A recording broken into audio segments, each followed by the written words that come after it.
स्वागत है आपका मेधा फिजिक्स क्लासेस में। मैं हूं संगीत चौरसिया। पिछले क्लास में मैंने आपको बताया था कि किसी भी वेक्टर का जो मैग्नीट्यूड होता है ना, उसका लेंथ बताता है।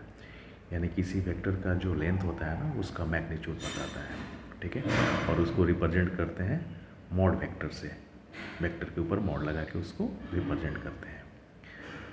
अब देखिए, जैसे मान लेते हैं कि ये एक वेक्टर P है, ये एक वेक्टर P हो गया और एक ये वेक्टर Q हो गया। तो यहाँ पे देख रहे हैं कि P का मैग्नीट्यूड कम है, Q का मैग्नीट्यूड ज़्यादा है, क्योंकि Q का लेंथ ज़्यादा है, P का लेंथ कम है। उसी तरह वेक्टर M है, वेक्टर N है, तो वेक्टर M का जो मैग्नीट्यूड है वो ज़्यादा है, वेक्टर N का मैग्नीट्यूड कम है। क्यों? क्योंकि वेक्टर M का लेंथ ज़्यादा है N के तुलना में, इसीलिए M की मैग्नीट्यूड ज़्यादा हो गई। यहाँ पे देख रहे हैं वेक्टर A और वेक्टर B, दोनों वेक्टर का जो लेंथ है ना वो सेम है, इसलिए हम कह सकते हैं कि दोनों वेक्टर का मैग्नीट्यूड इक्वल है। ओके, तो किसी भी वेक्टर का जो लेंथ होता है ना उसका मैग्नीट्यूड बताता है और उसको लिखते हैं मॉड वेक्टर से। अब देखिए, अब हम कुछ इसमें इम्पोर्टेंट इन्फॉर्मेशन लेंगे, कुछ इम्पोर्टेंट बात को समझेंगे। वेक्टर को समझने के लिए अच्छे से इसमें कुछ और भी हम इम्पोर्टेंट पॉइंट्स पे डिस्कस करेंगे ताकि वेक्टर हमको अच्छे से समझ में आए। तो वही लिखे some important fact relating to vector. तो पहला होता है पैरेलल वेक्टर। पैरेलल वेक्टर किसको बोलते हैं? तो पैरेलल वेक्टर उस वेक्टर को बोलते हैं, उस वेक्टर को बोलते हैं जिनका लाइंस ऑफ एक्शन जो होता है ना पैरेलल हो। लाइंस ऑफ एक्शन का मतलब होता है, हिंदी में उसको बोलते हैं क्रिया रेखा। जैसे मान लेते हैं कि कोई व्यक्ति है, ए पॉइंट से चल के बी पॉइंट पे गया, ठीक है, तो इस चीज़ को हम अपने कॉपी में कैसे दिखाएंगे? एक लाइन से दिखाएंगे, है ना, एक लाइन के माध्यम से उसको दिखाएंगे और उसमें एक डायरेक्शन भी हम दे देंगे। क्यों? क्योंकि वो व्यक्ति ए से बी पे गया है, तो वो उसका क्या कहलाएगा? क्रिया रेखा कहलाएगा, उसको हम लाइंस ऑफ एक्शन बोलेंगे। जैसे मान लेते हैं कि सपोज़ कि आप बालू की रेत है, उस बालू की रेत पे आप चल रहे हैं, तो आपका जो पैर का जो चिन्ह है ना उसको देख के बताया जा सकता है कि कोई व्यक्ति एक बिंदु से दूसरे बिंदु तक गया है, एक पॉइंट से दूसरे पॉइंट तक गया है। तो वो जो चिन्ह जो आपके पैर का दिख रहा है ना उसी को हम लोग बोलते हैं क्रिया रेखा। तो क्रिया रेखा जो होता है ना एक इमेजिनरी लाइन होता है जो ये बताता है कि कोई बॉडी कार्य किया है। ठीक है, क्रिया रेखा एक इमेजिनरी लाइन है जो आपके कार्य को बताता है। ठीक है, तो वैसे वेक्टर जिसका क्रिया रेखा पैरेलल हो उसको हम पैरेलल वेक्टर बोलेंगे। जैसे मान लेते हैं कि सपोज़ कि ए वेक्टर है और एक दूसरा वेक्टर है, दोनों वेक्टर का जो लाइंस ऑफ एक्शन है वो पैरेलल है। पैरेलल लाइन किसको बोलते हैं? वैसा लाइन जिसको आगे या पीछे बढ़ाने पर एक दूसरे को कट नहीं करे, उसको क्या बोलेंगे? Parallel line. जैसे मान लेते हैं कि ये एक लाइन हो गया और एक ये लाइन हो गया, तो इसको भी हम आगे बढ़ाएं, नहीं कटा, इसको पीछे बढ़ाएं, नहीं कटा, तो इसको क्या बोलेंगे हम? पैरेलल लाइन है। और जैसे ये मान लेते हैं एक लाइन हो गया ये और एक ये लाइन है, तो इसको आगे बढ़ाते हैं, इसको आगे बढ़ाते हैं, दूसरे को कट कर दिया, तो इसको पैरेलल लाइन हम नहीं बोलेंगे। तो पैरेलल वेक्टर उस वेक्टर को बोलते हैं, या वे सभी वेक्टर जिनका लाइंस ऑफ एक्शन, जिनका लाइंस ऑफ एक्शन पैरेलल हो उसको हम लोग पैरेलल वेक्टर बोलते हैं। ठीक है, ओके। अब देखिए, पैरेलल वेक्टर जो होता है ना वो दो प्रकार का होता है। एक होता है को डायरेक्शनल पैरेलल वेक्टर और दूसरा होता है एंटी पैरेलल वेक्टर। तो को डायरेक्शनल किसको बोलेंगे? तो को डायरेक्शनल पैरेलल वेक्टर का मतलब होता है वे सभी पैरेलल वेक्टर जिनका मैग्नीट्यूड समान हो सकता है, नहीं भी हो सकता है, लेकिन डायरेक्शन हमेशा अपोजिट हो, तो वैसे वेक्टर, सॉरी गलत बोल गया। देखिए, को डायरेक्शनल पैरेलल वेक्टर किसको बोलते हैं? वे सभी पैरेलल वेक्टर जिनका डायरेक्शन सेम और मैग्नीट्यूड अपोजिट हो उसको हम लोग क्या बोलेंगे? पैरेलल वेक्टर बोलेंगे। जैसे मान लेते हैं कि ए वेक्टर है और ये बी वेक्टर है, तो दोनों वेक्टर पैरेलल है और दोनों वेक्टर का डायरेक्शन सेम है और यहाँ पे मैग्नीट्यूड भी दोनों का सेम है, तो हम कह सकते हैं कि ये दोनों पैरेलल वेक्टर है। पैरेलल वेक्टर होने के लिए या को डायरेक्शनल वेक्टर होने के लिए मैग्नीट्यूड में भी सेम और मे नॉट भी सेम, ये ज़रूरी नहीं है। तो ये चीज़ का ध्यान देंगे आप। सिर्फ वेक्टर का जो लाइंस ऑफ एक्शन होना चाहिए ना वो पैरेलल होना चाहिए, है ना। यहाँ पे सी और डी देखिए, तो सी वेक्टर और डी वेक्टर ये दोनों का जो लाइंस ऑफ एक्शन है वो पैरेलल है और मैग्नीट्यूड यहाँ पे सेम है, तो हम कह सकते हैं कि ये जो है ना को डायरेक्शनल पैरेलल वेक्टर है। यहाँ पे देखिए वेक्टर पी और वेक्टर सी, तो दोनों वेक्टर पैरेलल है, दोनों का डायरेक्शन सेम है, बट मैग्नीट्यूड सेम नहीं है, फिर भी हम इसको क्या बोलेंगे, को डायरेक्शनल पैरेलल वेक्टर। तो को डायरेक्शनल पैरेलल वेक्टर होने के लिए वेक्टर का पैरेलल होना जरूरी है, पहला चीज़। दूसरा, डायरेक्शन सेम होना चाहिए, बट मैग्नीट्यूड में भी सेम और may not be same. Magnitude same हो भी सकता है और नहीं भी हो सकता है, ठीक है। जैसे मान लेते हैं कि सपोज एक दोस्त है आपका और आप भी मान लेते हैं कि उसके साथ कहीं घूम रहे हैं, तो आप बताइए कि दोनों आदमी जब साथ में घूम रहे हैं तो दोनों का डायरेक्शन क्या है, सेम है ना। तो हम कह सकते हैं कि हम दोनों जो है ना दोस्त को डायरेक्शनल पैरेलल वेक्टर है। क्यों? क्योंकि दोनों का क्रिया रेखा क्या है, हम लोग का सेम है। जैसे मान लेते हैं कि सपोज ये आप हैं और ये मान लेते हैं आपका दोस्त है, दोनों एक साथ जा रहे हैं, तो दोनों का जो क्रिया रेखा है ना वो क्या है, एक दूसरे के पैरेलल। तो आप कह सकते हैं कि हम दोनों दोस्त जो है ना वो पैरेलल वेक्टर है ना, या इसको कह सकते हैं कि हम को डायरेक्शनल पैरेलल वेक्टर है, ठीक है। ओके, अब देखिए एक दूसरा जो होता है वो होता है एंटी पैरेलल। एंटी पैरेलल किसको बोलते हैं, all those vectors which direction are opposite but magnitude may be same or magnitude or may not be same is called anti parallel vector। Anti parallel vector किसको बोलेंगे, वे सभी parallel vector, देखिए इसे parallel vector ये बहुत important है।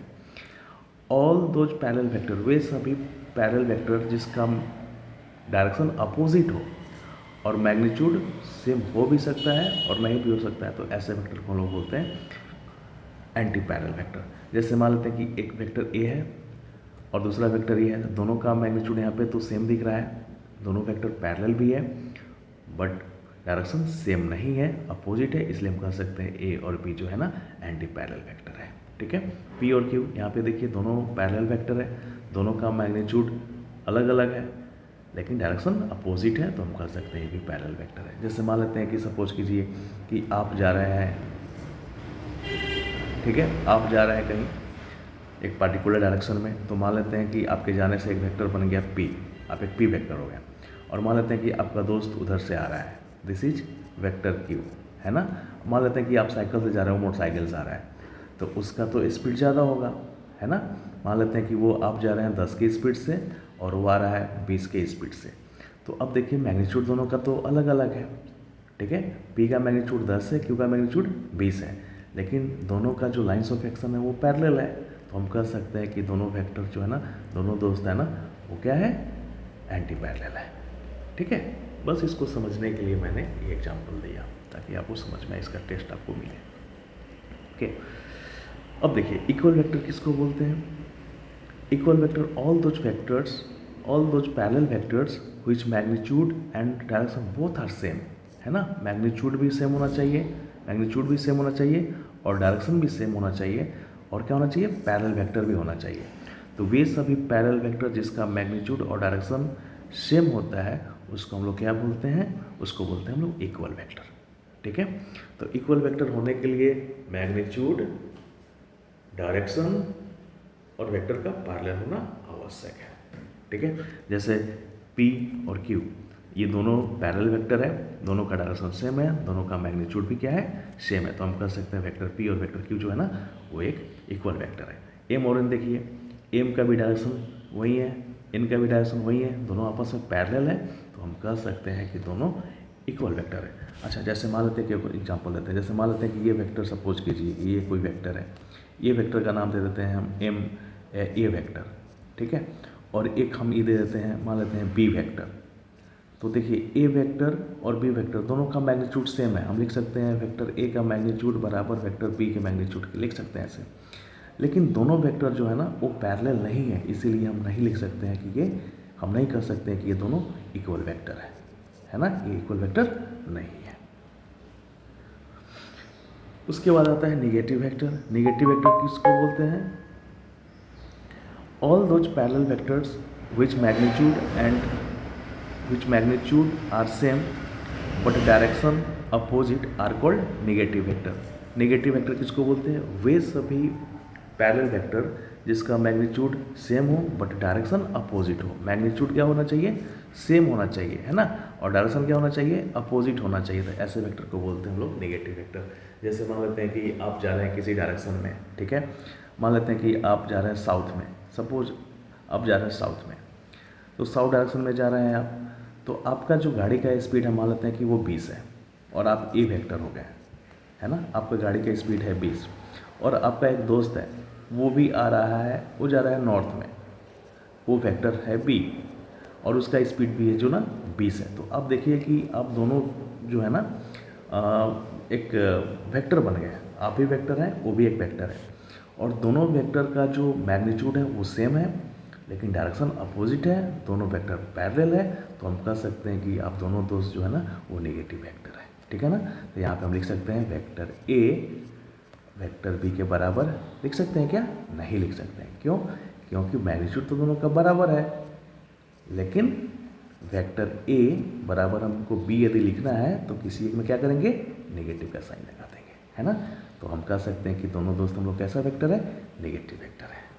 Okay, अब देखिए वहीं पे एग्जांपल हम दिए हैं कि ये वेक्टर ए है, ये वेक्टर बी है, दोनों का मैग्नीट्यूड सेम है, बट हम दोनों को बराबर नहीं लिख सकते हैं। क्यों? Due to direction. ये वेक्टर है, ये देखिए ये वेक्टर है, ये भी वेक्टर है। तो वेक्टर के पास मैग्नीट्यूड होता है, डायरेक्शन भी होता है, तो मैग्नीट्यूड दोनों का तो सेम है बट डायरेक्शन सेम नहीं है, इसलिए दोनों को हम बराबर नहीं लिख सकते हैं। यदि आपको बराबर लिखना है तो किसी एक में नेगेटिव का साइन लगाएंगे। उसी तरह वेक्टर पी है, वेक्टर क्यू है, दोनों का मैग्नीट्यूड सेम है ना, लेकिन हम दोनों को बराबर में वेक्टर फॉर्म में नहीं लिख सकते। क्यों नहीं लिख सकते हैं? कारण डायरेक्शन दोनों का अपोजिट है ना, दोनों का डायरेक्शन अलग अलग है, इसलिए बराबर में लिखना है। वेक्टर फॉर्म में यदि लिखना है आपको तो किसी एक में नेगेटिव का साइन लगा देंगे, ठीक है। उसी तरह एम और एन है, दोनों का मैग्नीट्यूड सेम है, डायरेक्शन अपोजिट है, इसलिए किसी एक में माइनस का साइन लगाकर हम बराबर में लिख सकते हैं।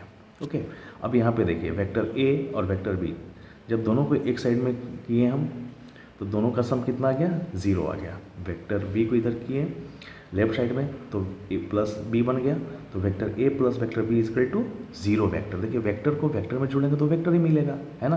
आम को आम में जोड़ेंगे तो हमको आम मिलेगा, आदमी को आदमी में जोड़ेंगे तो हमको आदमी मिलेगा। ठीक उसी प्रकार वेक्टर को वेक्टर में जोड़ेंगे तो हमको वेक्टर ही मिलना चाहिए। तो इस वेक्टर को हम लोग बोलेंगे 0 वेक्टर, है ना। दोनों वेक्टर का सम कितना हो गया? 0 वेक्टर हो गया। Hence the sum of 2 vector may be 0 vector, है ना। ओके, अब देखिए 0 वेक्टर किसको बोलते हैं? The vector which have 0 magnitude is called 0 vector. वैसा वेक्टर जिसका मैग्नीट्यूड 0 होता है ना उसको हम लोग क्या बोलते हैं?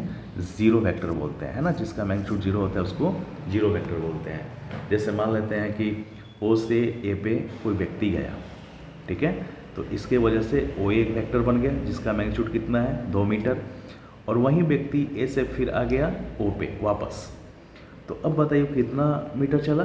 फिर 2 मीटर चला और ओ पे पहुंच गया। तो इसके वजह से ऐसा जाने से एक वेक्टर बन गया, उस वेक्टर का नाम हो गया ओ ए वेक्टर। अब देखिए ये जो ओ ए वेक्टर है ना, ओ ए वेक्टर है ना, ये एक डिस्प्लेसमेंट है। क्यों? क्योंकि ओ से ए तक जाने का सबसे शॉर्टकट रास्ता है, ये शॉर्टकट रास्ता है, शॉर्टकट रास्ता, शॉर्टकट पाथ, ठीक है। और ये क्या है? इसलिए हम इसको क्या बोलेंगे? डिस्प्लेसमेंट। और ए से ओ तक आने का भी ये क्या है?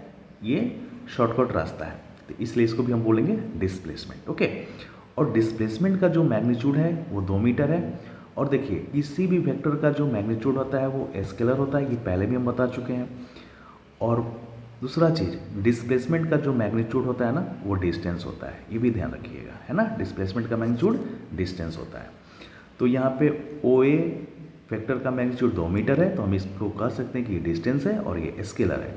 फिर उसी प्रकार ए ओ वेक्टर का जो मैग्नीट्यूड है 2 मीटर है, ये डिस्टेंस है और ये स्केलर है। अब देखिए, और फिर यहाँ पे समझा है टोटल डिस्टेंस कितना हो जाएगा? तो डिस्टेंस चूँकि स्केलर होता है ना, तो इसको हम कैसे जोड़ेंगे? ऑर्डिनरी रूल ऑफ अलजेब्रा से 2 + 2 = 4। ये टोटल डिस्टेंस हमको मिल गया, है ना। ओ से ए जाना, फिर ए से ओ पे आना, टोटल डिस्टेंस कितना है? 4 आया। कैसे मैंने किया? तो मैंने इसको ऑर्डिनरी रूल ऑफ अलजेब्रा से जोड़ दिया। क्यों जोड़ा? क्योंकि स्केलर का डिस्टेंस एक स्केलर फिजिकल क्वांटिटी है और स्केलर का कॉम्बिनेशन कैसे किया जाता है? ऑर्डिनरी रूल ऑफ अलजेब्रा से किया जाता है। ओके, अब देखिए टोटल डिस्प्लेसमेंट निकालना है हमको, तो हम क्या किए कि हम जानते हैं कि ओ ए वेक्टर और ए ओ वेक्टर ये दोनों नेगेटिव वेक्टर है ना। दोनों का जो दोनों वेक्टर ना पैरेलल है, दोनों का डायरेक्शन अपोजिट है, तो हम कह सकते हैं कि दोनों नेगेटिव वेक्टर है। तो दोनों को यदि बराबर हमको लिखना है तो किसी एक में नेगेटिव का साइन लगाना पड़ेगा, तो ये लिख दिया ऐसे। अब इसको हम इधर किए, राइट साइड किए, लेफ्ट साइड करिए सर, ए ओ वेक्टर को हम लेफ्ट साइड किए तो ये हो गया o a vector plus a o vector equal to 0 vector बचा। तो अब बताइए कि ये दोनों क्या है, इसको क्या बोलेंगे, ये भी डिस्प्लेसमेंट है, ये भी डिस्प्लेसमेंट है, तो इसको क्या बोलेंगे, टोटल डिस्प्लेसमेंट है। टोटल डिस्प्लेसमेंट कितना आ गया, 0 आ गया, है ना। तो इसलिए अगर आप किसी पॉइंट से चलते हैं और वापस पुनः उसी पॉइंट पे आ जाते हैं तो आपका डिस्प्लेसमेंट शून्य हो जाता है। क्यों शून्य हुआ, स्पेशल रूल ऑफ अलजेब्रा से। और डिस्टेंस क्यों ऐड हो गया, ऑर्डिनरी रूल ऑफ अलजेब्रा से, क्योंकि डिस्टेंस एक स्केलर फिजिकल क्वांटिटी है, उसको सिंपली हम ऐड कर देते हैं, ठीक है। अब देखिए, अब जैसे एक और एग्जांपल दिए कि let a body at rest with respect to frame, कोई फ्रेम है एस, उस फ्रेम के रिस्पेक्ट में बॉडी जो है ना वो रेस्ट में है, ये एस फ्रेम है। तो अब बताइए कि जब वो रेस्ट में है, कहीं मूव नहीं कर रहा है उस फ्रेम के रिस्पेक्ट में, तो उस फ्रेम में कोई व्यक्ति है, उसकी स्पीड को क्या लिखेगा, v इक्वल टू 0, है ना, उसका वेलोसिटी 0 है। तो अब हम इसको वेक्टर फॉर्म में लिखना है तो इसको क्या लिखेंगे, 0 वेक्टर। उसी तरह मान लेते हैं कि सपोज कीजिए कि इस बॉडी का डिस्प्लेसमेंट कितना है, तो डिस्प्लेसमेंट तो कहीं है ही नहीं हो रहा है, क्योंकि बॉडी मूव कर नहीं रहा है, तो इसका डिस्प्लेसमेंट कितना हो जाएगा, 0 वेक्टर हो जाएगा, है ना। तो कोई बॉडी रेस्ट में है, मूव नहीं कर रहा है, तो कोई पूछे कि उसका डिस्प्लेसमेंट कितना होगा, तो 0 वेक्टर होगा, उसका वेलोसिटी क्या होगा, 0 वेक्टर होगा, है ना। ओके, अब देखिए इसमें कुछ हम नोट में बात लिखे हैं। For 0 vector initial point and final point दोनों जो होता है ना सेम होता है ना। जैसे मान लेते हैं कि ये बॉडी ओ पे है, अब बताइए कि टाइम के साथ इसका पोजीशन चेंज नहीं कर रहा है, तो इनिशियल पॉइंट भी वही है, फाइनल पॉइंट भी वही है ना, समय तो चल रहा है, तो इनिशियल पॉइंट और फाइनल पॉइंट दोनों एक ही जगह है, ठीक है। इसलिए हम लिखे हैं कि 0 वेक्टर के केस में इनिशियल पॉइंट और फाइनल पॉइंट एक ही होता है। Okay, the direction of 0 vector is arbitrary, है ना। तो 0 वेक्टर का जो डायरेक्शन होता है ना, 0 वेक्टर का जो डायरेक्शन होता है ना वो आर्बिट्रेरी होता है, वो कोई भी ओरिएंटेशन ले सकता है, किधर भी जा सकता है ना। उसका डायरेक्शन कोई स्पेसिफाई नहीं रहता है, इसलिए उसका डायरेक्शन क्या लिखते हैं हम लोग, आर्बिट्रेरी लिखते हैं। मान लेते हैं कि यहाँ पे ये कोई व्यक्ति है जो रेस्ट में है, ये कहीं भी जा सकता है, कोई भी डायरेक्शन ले सकता है, इसलिए 0 वेक्टर का डायरेक्शन आर्बिट्रेरी होता है। Unit vector, this is very important. Unit vector किसको बोलते हैं, the vector which have unit magnitude is called unit vector and it is denoted by placing cap और hat on the given vector. वैसा vector जिसका magnitude 1 होता है ना, उसको हम लोग बोलते हैं यूनिट वेक्टर, ठीक है। और देखिए प्रत्येक वेक्टर के पास 3 चीज़ होता है। जैसे मान लेते हैं कि ये एक वेक्टर है, इस वेक्टर का मान लेते हैं कि लेंथ है 10 मीटर, तो अब बताइए कि ये वेक्टर ए है, इसका लेंथ है 10 मीटर, तो ये 10 मीटर क्या है, इसका मैग्नीट्यूड है। तो ये इसका मैग्नीट्यूड है 10 मीटर। अब बताइए कि ये 10 मीटर आया कैसे, ये बना कैसे, तो ये 1-1 मीटर आपस में जुटा होगा, 1-1 यूनिट आपस में जुटा होगा, तब तो जाके ये 10 मीटर बनाना, समझ में आ रहा है बात। 1 2 3 4 5 6 7 8 9 10, है ना, ये तब जाके ये 10 मीटर ये बना है, 1-1 छोटा छोटा यूनिट आपस में जुटा है, तब ये जाके एक वेक्टर ए बना है जिसका मैग्नीट्यूड 10 मीटर बना है। तो ये जो यूनिट है ना, जो जिससे ये बना है, देखिए ये छोटा सा यूनिट है जिससे ये बना है, ये इसी वेक्टर को हम लोग बोलते हैं यूनिट वेक्टर। यानी वेक्टर जो है, कोई वेक्टर बनता है ना, तो उस वेक्टर के पास 3 चीज़ होता है। पहला वो खुद वेक्टर, दूसरा उस वेक्टर का खुद मैग्नीट्यूड, और तीसरा जिससे वो बना है उसका यूनिट वेक्टर, है ना। और यूनिट वेक्टर को लिखते हैं दिए गए वेक्टर के ऊपर कैप या हेड लगाकर। जैसे मान लेते हैं कि सपोज कोई घर है, तो कोई घर बना है, तो बताइए कि उसका बेस क्या है, किस चीज़ से बना है, छोटे छोटे ईंट से बना है, तो ईंट क्या है, उसका यूनिट है, यूनिट से ईंट से ही तो बना है, वो बड़ा सा घर बना ईंट से बना। उसी तरह ये वेक्टर एक बड़ा सा वेक्टर है ना। और ये वेक्टर किससे बना है, ये यूनिट वेक्टर से मिलके बना है ना। तो ये चीज़ ध्यान रखिएगा कि वेक्टर के पास 3 चीज़ होता है। पहला वो खुद वेक्टर, दूसरा मैग्नीट्यूड, तीसरा उसके पास अपना खुद का यूनिट वेक्टर, है ना। ओके, और यूनिट वेक्टर का मैग्नीट्यूड कितना होता है, 1 होता है, ठीक है। ओके, अब देखिए तो यूनिट वेक्टर को कैसे डिफाइन करता है, तो यूनिट वेक्टर इक्वल टू होता है वेक्टर अपॉन वेक्टर का मैग्नीट्यूड, है ना, वेक्टर अपॉन वेक्टर का मैग्नीट्यूड। अब यूनिट वेक्टर को लिखते हैं दिए गए वेक्टर के ऊपर कैप पे हेड लगा करके लिख दिए। अच्छा, उसके बाद यहाँ पे जो है vector A upon vector A का मैग्नीट्यूड क्रॉस मल्टीप्लाई किए तो वेक्टर ए इक्वल टू आया वेक्टर ए का मैग्नीट्यूड इनटू यूनिट वेक्टर। तो अब यहाँ पे देखें हम कि किसी भी स्केलर को यदि वेक्टर बनाना है ना तो उसमें हम यूनिट वेक्टर से मल्टीप्लाई करेंगे। किसी स्केलर को ये कौन सा फिजिकल क्वांटिटी है, स्केलर है, और ये क्या है, यूनिट वेक्टर है, और ये क्या है, वेक्टर है। तो किसी स्केलर को वेक्टर बनाना है तो उसमें हम यूनिट वेक्टर से मल्टीप्लाई करेंगे। क्यों मल्टीप्लाई करते हैं यूनिट वेक्टर से? क्योंकि यूनिट वेक्टर जो है ना उसका मैग्नीट्यूड 1 होता है, और यदि इसके मैग्नीट्यूड से इस स्केलर के मैग्नीट्यूड में मल्टीप्लाई करते हैं तो उसके मैग्नीट्यूड में कोई फर्क नहीं पड़ेगा। क्यों? क्योंकि यूनिट वेक्टर का मैग्नीट्यूड 1 होता है ना। लेकिन एक्स्ट्रा क्या आ जाएगा उसके पास, डायरेक्शन आ जाएगा। समझ रहे हैं बात? यूनिट वेक्टर के पास क्या होता है, यूनिट वेक्टर एक वेक्टर है ना, तो इसके पास मैग्नीट्यूड होगा और डायरेक्शन भी होगा। और मैग्नीट्यूड कितना होता है इसका, 1 होता है। तो अब बताइए कि इस 1 से इस स्केलर में मल्टीप्लाई करेंगे तो स्केलर का मैग्नीट्यूड चेंज करेगा क्या? नहीं करेगा। 1000 में हम 1 से मल्टीप्लाई कर देते हो, क्या वो 2000 बन जाएगा? नहीं, वो 1000 ही रहेगा। इसीलिए किसी स्केलर को यदि हम यूनिट वेक्टर से मल्टीप्लाई करते हैं तो उसके मैग्नीट्यूड में कोई फर्क नहीं पड़ता है, लेकिन उसके पास एक्स्ट्रा क्या आ जाता है, डायरेक्शन आ जाता है। तो इसीलिए वो स्केलर क्या बन जाता है, वेक्टर बन जाता है।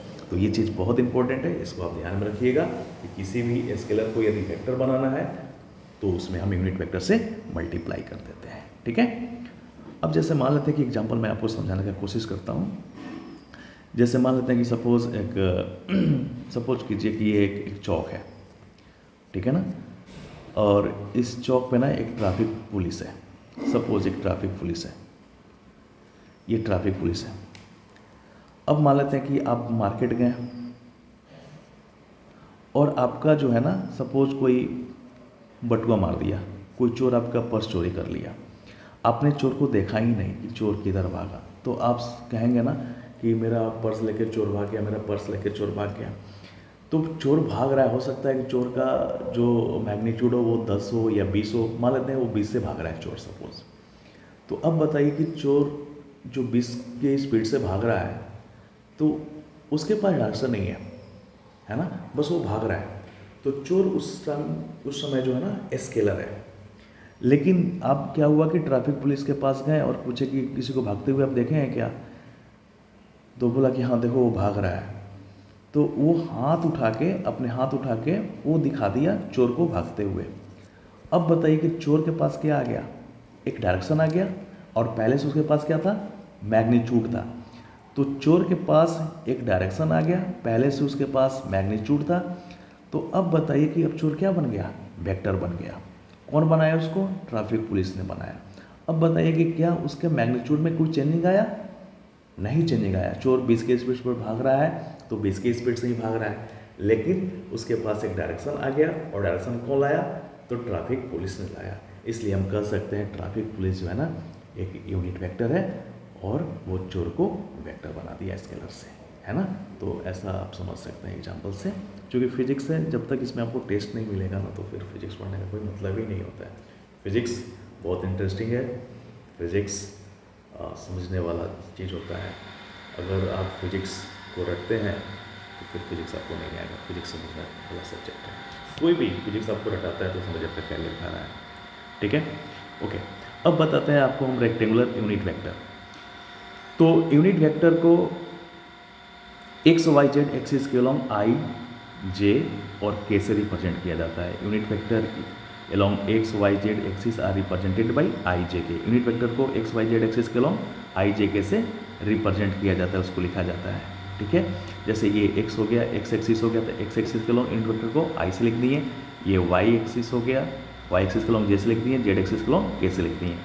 तो अब यहाँ पे देखिए, let a comma b and c are 3 vectors along x y and z axis are respectively. मान लेते हैं तो ए वेक्टर है किसके अलॉन्ग है, एक्स एक्सिस के अलॉन्ग है, बी किसके अलॉन्ग है, वाई के अलॉन्ग है, जेड सी किसके अलॉन्ग है, जेड एक्सिस के अलॉन्ग है।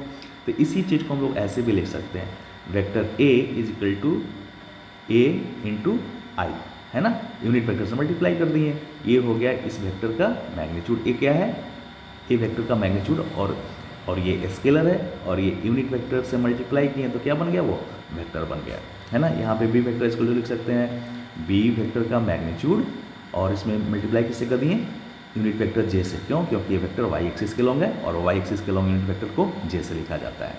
उसी प्रकार सी वेक्टर है तो सी वेक्टर किसके लॉन्ग है, के लॉन्ग है ना। तो उसमें किससे मल्टीप्लाई कर देंगे हम, यूनिट वेक्टर के से मल्टीप्लाई कर देंगे, है ना। तो इस तरह से हम लिख सकते हैं इन चीज़ों को। ओके, अब देखिए चीज़ और मैं बताता हूँ कि यूनिट वेक्टर का जो मैग्नीट्यूड होता है ना वो 1 होता है, ठीक है। तो अगर यहाँ पे हम सपोज अगर मैग्नीट्यूड लिखें, जैसे मान लेते हैं कि यहाँ पे अगर हम लिखें आई का मैग्नीट्यूड कितना होगा, जे का मैग्नीट्यूड के बराबर कितना होगा, के मैग्नीट्यूड के बराबर, और इसका वैल्यू कितना होता है, 1 होता है ना। ये भी ध्यान में रखिएगा, यूनिट वेक्टर का मैग्नीट्यूड जो होता है ना वो 1 होता है, ठीक है। इसीलिए तो हम किसी स्केलर को वेक्टर बनाने में उससे मल्टीप्लाई कर देते हैं, क्योंकि उसके मैग्नीट्यूड में कोई फ़र्क नहीं पड़ता है, उसके पास एक्स्ट्रा एक डायरेक्शन आ जाता है। मैंने एक एग्जाम्पल दिया कि मान लेते हैं जैसे कोई बॉडी जिसका मास है m, उस पर हम 4 न्यूटन का फोर्स लगा रहे हैं, किसके लॉन्ग, एक्स एक्सिस के लॉन्ग। तो फोर्स का मैग्नीट्यूड हो गया 4 न्यूटन, और किस एक्सिस के लॉन्ग लगा रहे हैं, तो हम लगा रहे हैं एक्स एक्सिस के लॉन्ग। तो इसको हम वेक्टर फॉर्म में ऐसा लिख सकते हैं, ये तो स्केलर फॉर्म है ना, ये जो लिखे ना this is scalar form, force का ये स्केलर फॉर्म है। और इसको वेक्टर फॉर्म में लिखने के लिए देखिए ये वेक्टर फॉर्म है ना, वेक्टर के ऊपर एरो दिए वेक्टर बन गया, तो इधर भी तो हमको वेक्टर बनाना पड़ेगा ना। तो इसमें हम क्या करेंगे, आई से मल्टीप्लाई कर दिए, ठीक है ना। तो ये पता चल रहा है हमको कि ये कोई फोर्स है जो किधर लग रहा है, एक्स एक्सिस के लॉन्ग लग रहा है ना। आई बता रहा है एक्स एक्सिस के लॉन्ग ये 4 न्यूटन का फोर्स लग रहा है। ओके, अब जैसे यहाँ पे देखिए कि एक फोर्स है वो 4 न्यूटन का फोर्स वाई में लग रहा था, इस चीज़ को कैसे लिख सकते हैं, वेक्टर फॉर्म में 4 जे लिख सकते हैं, है ना। वाई एक्सिस के लॉन्ग है इसलिए इसमें जे से मल्टीप्लाई हम कर देंगे, ठीक है। ओके, अब देखिए एंगल, दो वेक्टर के बीच का एंगल कैसे लेते हैं हम लोग, तो we take the angle between 2 vectors where from both vector goes away to each other. हम दो वेक्टर के बीच का एंगल वहीं लेते हैं जहाँ से दो वेक्टर एक दूसरे से दूर भागें, ठीक है ना। इसको हम हमारे सर पढ़ाते हैं जुदाई मेथड, वो आज भी हमको याद है।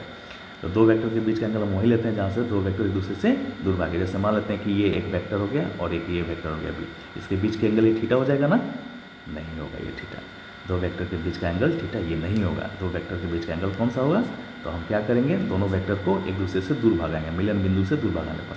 तो इसको हम फॉरवर्ड किए, अब ये दोनों, ये तो इधर जा रहा है और ये इधर जा रहा है, कभी भी एक दूसरे से ये नहीं मिलेंगे, तो ये एंगल हो जाएगा थीटा। यहाँ पे देखिए ये वेक्टर क्यू है, इसके नज़दीक आ रहा है, ये वेक्टर जो है ये इसे भले दूर जा रहा है, तो हम क्या करेंगे, मिलन बिंदु से दूर भागाएंगे, इसको दूर भगा दिए, इसको भी दूर भगा दिए। अब ये देखिए कभी भी ये दोनों वेक्टर आपस में नहीं मिलेगा, तो ये एंगल हो जाएगा थीटा, है ना। तो दो वेक्टर के बीच का एंगल हम वही लेते हैं जहाँ से दो वेक्टर एक दूसरे से दूर हटते हो या दूर भागते हैं, ठीक है। ओके, अब जैसे देखिए, जैसे मान लेते हैं कि एक वेक्टर ये है, इस वेक्टर का नाम दे दिए हैं हम सपोज एम वेक्टर, और एक ये एन वेक्टर है, तो इसके बीच का एंगल क्या होगा, आप पॉज करके बनाइए, है ना। तो देखिए ये क्या करेंगे, हम एन को फॉरवर्ड कर देंगे, है ना, एन को फॉरवर्ड कर देंगे।